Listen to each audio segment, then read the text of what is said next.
ওকে, so অনেকদিন পর আমি আবার ইউটিউবে এলাম। জেনারেলি আমি এই ধরনের ভিডিও করি না। হ্যাঁ, মানে লেখা আছে অনেক কিছু, বাট আমি করি না। বাট এটা করতে আমি বাধ্য হলাম। কেন হলাম? কারণ কলকাতার, কেন ইন্ডিয়ার one of the most premier ইনস্টিটিউটের কোনো একজন ফেমাস টিচার লাইভ ক্লাসে ভুল পড়িয়েছেন। একদম যেটা শুনছো ভুল পড়িয়েছেন। ব্যাচটা বোধহয় ভীমা 2.0 নিট বোধহয় এরকম কোনো ব্যাচ হয়। অবভিয়াসলি আমি ডাইরেক্ট বলতে পারলাম না। তো যারা যারা মোটামুটি একটু বোঝার বুঝে গেছো, সো আমি রিকোয়েস্ট করব, যদি আমার তথ্য ভুল থাকে তোমরা তোমাদের বন্ধুদের কাছ থেকে এটা ক্ল্যারিফাইড করে দিতে পারো। অনেকেই পড়ে ওইখানে, সে এই নোটসটা জোগাড় করে দেখে দিতে পারো যে আমি এটা ভুল বলেছি কি বলিনি। মানে হতেই পারে অনেকে বলতে পারে স্যার আপনি হয়তো কোনো কিছু মানে মড করে কাউকে ডিফেম, একদমই ডিফেম করার চেষ্টা করছি না। আমার এই ভিডিওটা ডিফেমের জন্য নয়, মানে কাউকে খারাপ বা কিছু বলার জন্য নয়। দেখো, একটা বড় টিচার যখন কোনো একটা বড় প্ল্যাটফর্মে ভুল পড়ায়, আমরা হয়তো অত বড় না হলেও আমরা যেটা পড়াচ্ছি সেটা কন্ট্রাডিক্টরি হয়ে যাচ্ছে। তো আমি এটাকে বলছি প্রতিটা স্টুডেন্টকে যে যেটা উনি বলছেন সেটা ঠিক নয়, তোমাদের ঠিকটা জানা উচিত, যাতে তোমাদের ভবিষ্যতে নিট বা জেইতে যদি এই প্রশ্নটা এতটাই কমন প্রশ্ন, টোটাল বেদজি বলো, নিট বলো, জেই বলো, জিপমার বলো, এইমস আগে যতগুলো পরীক্ষা হতো সব মিলিয়ে 8 থেকে 9 বার প্রশ্নটা এসেছে। So it's a very very important question. এবং সেইখানে একটা ছোট্ট, উনি কোথায় ভুল করেছেন, কোনটা ঠিক হওয়া দরকার দেখা যাক। ওকে, তো এবার বুঝতেই পারছো কি লেখা আছে, wave velocity in strings, one of the popular concepts in wave. আচ্ছা, এটা হচ্ছে অরিজিনাল পিডিএফ যেটা আমরা পেয়েছি, মানে কোনো একটা সোর্স থেকে পাওয়া গেছে। যে বলা হচ্ছে যে ভেলোসিটি অফ দ্য স্ট্রিং হচ্ছে √T/μ, এবং এখানে উনি বলছেন যে ওয়েভ ভেলোসিটিটা কনস্ট্যান্ট। প্রত্যেকে একটু ভালো করে দেখবে, এখানে লেখা আছে ওয়েভ ভেলোসিটিটা কনস্ট্যান্ট, যেটা অ্যাকচুয়ালি নয়। কনস্ট্যান্ট হয় না ওয়েভ ভেলোসিটি। প্রথমে এটাই আমরা দেখব। স্যার এইটা ভুল, এবং টাইমটা হচ্ছে d/স্পিড। এইটা হচ্ছে প্রচন্ড রকম ভুল হয়ে যাচ্ছে, প্রচন্ড রকম ভাবে ভুল হয়ে গেছে এই জায়গাটা। স্যার এবার তাহলে এটাকে আমরা দেখে নেব যে এই ভুলটা কোথায় হলো, কেন না হলো, সঠিক কনসেপ্টটা শিখিয়ে দেওয়ার দায়িত্ব আমার। চলো তাহলে এবার কনসেপ্টটা আমরা এগোই। ঠিক আছে স্যার, চলুন তাহলে কনসেপ্টটা এগোনো যাক। বলছি তার মানে আমরা যেটা পড়তে চলেছি, এক সেকেন্ড, এটা আমি একটুখানি অন্যরকম পেনটা ইউজ করি। তার মানে আমি করতে চলেছি ওয়েভ ভেলোসিটি ইন স্ট্রিং। ঠিক আছে, আমি একটুখানি কমিয়ে নিচ্ছি, এক সেকেন্ড দাও না। তো এইবার জেনারেলি কি হয়, আমি যেটা আবার বলছি, সবাই আমি পুরো থিওরি, ডিটেইল থিওরি আমি ডেরিভেশন করছি না। ও বাবা, এটা বারবার এত বড় করে দিয়েছে কেউ। ঠিক আছে, এটাকে একটুখানি, হ্যাঁ, ওয়েভ ভেলোসিটি ইন স্ট্রিং বলছে কি, থিওরির বেসিসটা কি। আমি তোমাদের ছোট্ট করে বলতে চাই, ভি ইন স্ট্রিং বা transverse wave in string is nothing but tension instantaneous by mu instantaneous. সবাই বুঝতে পারছো কি বলতে চাই? Tension instantaneous. টেনশন বদলালেই ভেলোসিটি বদলাবে, মিউ চেঞ্জ করলেও ভেলোসিটি চেঞ্জ করবে, মাথা দুটো চেঞ্জ করলেও চেঞ্জ করবে। এটা মাথায় রাখতে হবে, ইনস্ট্যান্টেনিয়াস ওয়েভ ভেলোসিটি এটার উপর ডিপেন্ড করে। ঠিক আছে, তাহলে এবার আমার বুঝতে হবে যে মিউটা কি কনস্ট্যান্ট নাকি কনস্ট্যান্ট নয়। মানে কোথায় কোথায় কনস্ট্যান্ট হতে পারে, কোথায় কোথায় হতে পারে না। যদি কোশ্চেনে মিউ কনস্ট্যান্ট মেনশন করানো থাকে, ওয়েল এন্ড গুড। আর যদি টেনশন মেনশন করা না থাকে, তাহলে আমাকে এটা বার করতে হবে যে টেনশনটা কনস্ট্যান্ট হচ্ছে না হচ্ছে না। চলো সেটা তাহলে দেখা যাক। বলছে এবার যেটা সবথেকে ফেমাস কনসেপ্ট, এটা হচ্ছে ফেমাস কনসেপ্ট, যেটার পর আমি ওই অঙ্কটা করব, ফেমাস কনসেপ্টটা কি, অ্যাকচুয়ালি ফেমাস কনসেপ্টটা কি। ফেমাস কনসেপ্টটা আমি জাস্ট বলে দিচ্ছি হালকা করে, কারণ বাকিরা হয়তো যেটা জানো, অনেকেই জানো, মানে অনেকেই এটা জানো, এটা নরমাল বইতেও আছে, এরকম না যে আমি পড়াচ্ছি বলে, নরমাল বইতেও আছে। বলছে যে একটা রড যেখানে রডের মাস m বলে দেওয়া আছে, লেন্থ l বলে দেওয়া আছে, রডের মাস m, লেন্থ l। ঠিক আছে, এবার কি বলছে যে এইখানে একটা বটমে একটা পালস তৈরি করা হচ্ছে।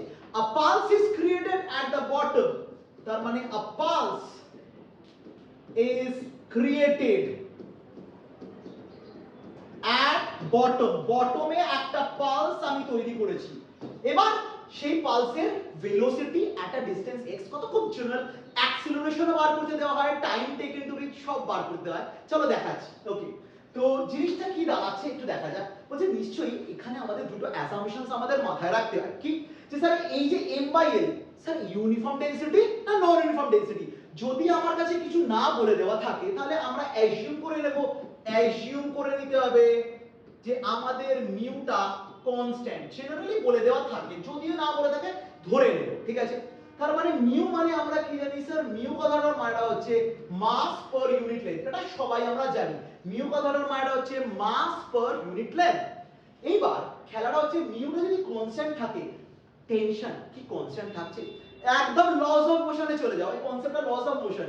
স্যার টেনশনটা কিন্তু নিচে একদম জিরো থাকে, আস্তে আস্তে আস্তে আস্তে এখানে সবথেকে ম্যাক্সিমাম হয়। তার মানে টেনশন ভ্যারি করছে, এটা লজিক্যাল, এটা আমার বলার দরকার নেই, যে কোনো বাচ্চাই বলতে পারবে। তার মানে টেনশন যদি ভ্যারি করে, ভেলোসিটি ভ্যারি করবে। ইয়েস স্যার, ভেলোসিটি ভ্যারি করছে। তাহলে কি হচ্ছে এই টেনশনটা? এবার টেনশনের জেনারেলাইজ এক্সপ্রেশন কি করব? বলছে আমি এখান থেকে একটা x দূরত্বে, ভাবো নিচ থেকে x দূরত্বে এই সেগমেন্টটাকে কাট আউট করে আমি এখানে আলাদা করে আঁকছি, আঁকলাম, কাট আউট করে আঁকলাম। তার মানে এই সেগমেন্টের মাসটা ধরে রাখো স্মল mg, এর মাসটা কত হয়ে গেল আমার কাছে স্যার? Small mg। এবার এই যে উপরের পোরশনটা, এই পোরশনটাকে কি রকম ভাবে টানছে? ধরুন tension at a distance x বলে টানছে, পারফেক্ট। তার মানে এখনো তো ইকুইলিব্রিয়ামে আছে, বলো স্যার ইকুইলিব্রিয়ামে আছে। তার মানে tension at a distance x is equals two small mg। এবার যারা যারা ইউনিটারি মেথড জানো তারা জানো এই স্মল m টা কি করে এসেছে স্যার, কি করে এসেছে small m by l into x। বলে ইয়েস স্যার, আপনি ঠিক লিখেছেন, এরকম ভাবেই এসেছে। তাহলে tension at a distance x দাঁড়া গেল m by l into x into g। Very good. তার মানে একটা জিনিস দেখো, tension is the function of x, এবং x টাকে আমরা কোথা থেকে মাপছি কোথা থেকে স্যার? x টাকে আপনি বটম থেকে মাপছেন। x টাকে কোথা থেকে মাপছেন? বটম থেকে মাপছেন।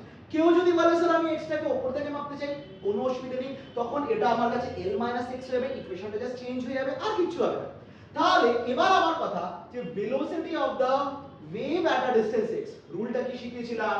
Root over of what? Tension instantaneous by mu instantaneous. মিউটা তো কনস্ট্যান্ট, চিন্তা করার কোনো কারণ নেই। তাহলে টেনশনটা হয়ে যাবে মিউ xg, তাই তো? এই তো স্যার m বাই l মানে মিউ, আবার বাই মিউ, মিউ কেটে গেল, root over of what? xg। By God, তাহলে তার মানে velocity at a distance x from the bottom is root over of xg। Constant হলো কি? না স্যার, কনস্ট্যান্ট হলো না। one of the beautiful, তার মানে ভেলোসিটি কনস্ট্যান্ট হলো না। তাহলে আর কি কি কনসেপ্ট আছে? আসছি আগে এটা ছোট্ট করে বলে দিই। তার মানে velocity at a distance x ছোট্ট করে কমিয়ে দেওয়া উচিত আমার মনে হয়, একদম হ্যাঁ। velocity at distance x is root over of xg। তার মানে velocity is a function of x। এবার পপুলার প্রশ্ন, অ্যাক্সিলারেশন আছে কি? বলো অবশ্যই আছে অ্যাক্সিলারেশন। কি করে বার করবে স্যার? ছোটবেলায় আমরা পড়েছিলাম কাইনেমেটিক্স, অ্যাক্সিলারেশন হচ্ছে আমাদের কাছে dv বাই dt ছোট্টবেলা। বলো হ্যাঁ স্যার, কিন্তু এটা টাইম তো নেই। বলো কে বলেছে? আরে একটা জিনিস শিখেছি। কি শিখেছেন স্যার? আমাদের তো শেখানি। কে বলেছে? সবাই শিখেছে, v into dv by dx। বলো হ্যাঁ হ্যাঁ স্যার শিখেছিলাম। বলো যা শিখেছো, এটা মনে আছে, ব্যাস এটাই বড় ব্যাপার, মনে থাকাটাই বড় ব্যাপার। তার মানে স্যার এবার আচ্ছা না, একটা বাড়িয়ে দিই, না বাড়ালে বোর্ডে ভীষণ প্রবলেম হবে। তাহলে স্যার যখন এত কিছু শিখেছেন, চলুন এবার তাহলে কাজটা হোক। তার মানে এটাকে এবার আমি লিখছি, দেখো এইটাকে আমি লিখছি স্কয়ার করি, v স্কয়ার হয়ে গেল xg। এইবার যারা যারা ডিফারেন্সিয়েশন ছোটবেলায় পড়াশোনা করেছো, তাহলে আমরা লিখব twice v into dv by dx is equals to x এর হচ্ছে 1 আর g, তার মানে v into dv by dx হয়ে গেল g বাই 2। এই ক্ষেত্রে হ্যাঁ, এই ক্ষেত্রে সব সময় g বাই 2 হবে কিনা সেটা আমি জানি না, এই ক্ষেত্রে তার মানে sir it is moving up with a constant acceleration. তার মানে এটা উপরে যাচ্ছে একটা কনস্ট্যান্ট অ্যাক্সিলারেশন দিয়ে। ও মাই গড, কি সহজ। তার মানে wave is moving up with constant acceleration। কাইনেমেটিক্সে ফিরে যাই। বলে চলুন স্যার কাইনেমেটিক্সে ফিরে যাচ্ছি। কনস্ট্যান্ট অ্যাক্সিলারেশন থাকলে আমরা ইউনিফর্ম অ্যাক্সিলারেটেড মোশনের ইকুয়েশন লাগাতে পারবো। কি লাগাতে পারবো স্যার? s হয়ে গেল ut plus half at square. এটা কিন্তু তখনই লাগাতে পারি যখন আমার অ্যাক্সিলারেশন থাকে কনস্ট্যান্ট। এবার প্রশ্ন হচ্ছে যখন ইনিশিয়ালি একদম যখন বটম মোস্ট পয়েন্টে, তাহলে ওয়েভের ভেলোসিটি কি? বলে স্যার x যখন 0, x যখন 0, v ও তখন 0। তার মানে এই পয়েন্টটা ছোট্ট করে আমাদের মেনশন করে দিই যে x যখন 0 আমার ভেলোসিটিটাও তখন 0, তার মানে ইনিশিয়ালটা 0। তাহলে আমার বলছে টাইম, বলে একদম কতটা তোমায় যেতে হবে? স্যার আমায় এই l যেতে হবে, লেন্থ অফ দ্য পুরো ওয়্যারটার লেন্থ যেতে হবে। বলে একদম স্যার। বাবা এরকম ভাবে কি ওয়্যার আঁকে নাকি? আমি আঁকি। আমরা বাবা অত পিউটি পারি না, জাস্ট এটুকুই পারি, অ্যাকোমোডেট করতে হবে। মানে আমার স্টুডেন্টরা করে, মাঝে মাঝে গালাগালি দেয়, কিছু করার নেই, কিন্তু করে। বলে স্যার আপনি কেন অ্যাডভান্স হচ্ছেন না? বলে হচ্ছি, চেষ্টা করছি, এই তো অ্যাডভান্স হওয়ার সুযোগ শুরু হয়ে গেছে। বলছে তাহলে টি টি কি হবে? স্যার 2 2 এখানে চলে গেল, তার মানে কত হয়ে গেল? স্যার এক সেকেন্ড, 4l বাই g তার রুট, তার মানে বেরিয়ে গেল twice of root over of n by g। Sir দেখুন কি সহজ ব্যাপারটা না? Isn't it very easy? তার মানে আমি যখন এই সেগমেন্টে দেখতে পাচ্ছি, দেখো এখানে, দেখো এখানেও তো মিউ আছে, এটাও তো একটা মাস পার ইউনিট লেন্থ আছে। তাহলে মাস পার ইউনিট লেন্থ থাকলে টেনশন তো ভ্যারি করবেই। টেনশন আমি কোনোদিনও কনস্ট্যান্ট রাখতে পারি না, এবং এটা নিউটনের একটা পপুলার কোয়েশ্চেন, যেটা উনি আবার করিয়েছেন। আমি আবার বলছি উনিও করিয়েছেন পরের স্লাইডে। তার মানে উনি পরের স্লাইডে তাহলে ঠিক করিয়েছেন, এই স্লাইডে ভুল করিয়েছেন। কেন? সেটা তো করা উচিত নয়। ঠিক আছে, কনসেপ্টটা তো একটাই। উনি পরের স্লাইডে পরে মানে দুটো স্লাইড পরে এইখানে একটা টেনশন বার করেছেন, এইখানে একটা টেনশন বার করেছেন, আলাদা ভেলোসিটি, যেটা কিনা নিউটনের একটা বড় অঙ্ক, যেইরও একটা অঙ্ক, সেটাও উনি করেছেন। তাহলে এইখানে কি করে আপনি ভেলোসিটিটাকে আপনি কনস্ট্যান্ট বললে? বলা যায় না। তাহলে এবার এক্স্যাক্টলি আমরা এই অঙ্কটায় আসি, দেখি কিরকম ভাবে করতে হয়। বলো চলুন স্যার দেখা যাক কি করে করা যায়। তাহলে এই কনসেপ্টটা আমরা বুঝতে পেরেছি। তাহলে একদম যে অঙ্কটা উনি করেছেন সেটাও খুব পপুলার অঙ্ক। একটু দেখি যে এইখানে আমি একটা উদাহরণ নিয়ে, ও বাবা দুটো লাইন আঁকার দরকার নেই, একটাই চলো। এইখানে চলো মাস m, এবং এখানে আমার মিউ বলে দিয়েছে, এখানে আমার লেন্থ l বলে দিয়েছে। তার মানে স্যার আমাদের কনসেপ্টটা কি? আমাদের কনসেপ্টটা বারবার বলেছি, tension at a distance x বার করতে হবে। কোথা থেকে বার করতে হবে? এই এন্ড থেকে এট আ ডিসটেন্স x টেনশন বার করতে হবে। রুলটা কি? যারা যারা নিউটনস লস অফ মোশন পড়েছো, কি পড়েছো? স্যার এটা ধরুন x, এই পয়েন্টে টেনশন বার করবেন। হ্যাঁ, তাহলে পুরোটাকে একটা সিস্টেম ভাবে ভাবুন। মনে পড়েছে? বলে হ্যাঁ স্যার মনে পড়েছে। আর এইটুকুর মাস হচ্ছে ছোট m g, এই মানে ওয়েট হচ্ছে ছোট m, আচ্ছা g আর করব না, m। তাহলে এই পয়েন্টে টেনশনটা কত হয়ে গেল? t at a distance x। আশা করি বুঝতে পেরেছো। তাহলে পুরো যদি তুমি সিস্টেম নাও, তাহলে স্যার পুরোটা, এই পুরোটা যদি সিস্টেম তুমি তুলে নাও, তাহলে টোটাল ওয়েট হচ্ছে ছোট m প্লাস বড় m into g। Very good. তার মানে এখানে tension at a distance x হয়ে যাবে বড় mg প্লাস ছোট mg, মানে এক্ষুনি দেখলাম মিউ xg। ভালো করে দেখো, মিউ xg। তার মানে এই পয়েন্টে ভেলোসিটিটা কি হবে? mg plus mu xg by হচ্ছে মিউ। এই হচ্ছে ভেলোসিটি। এই রকম ভাবে করতে হবে। এইখানে যে টেনশন আলাদা কি করে?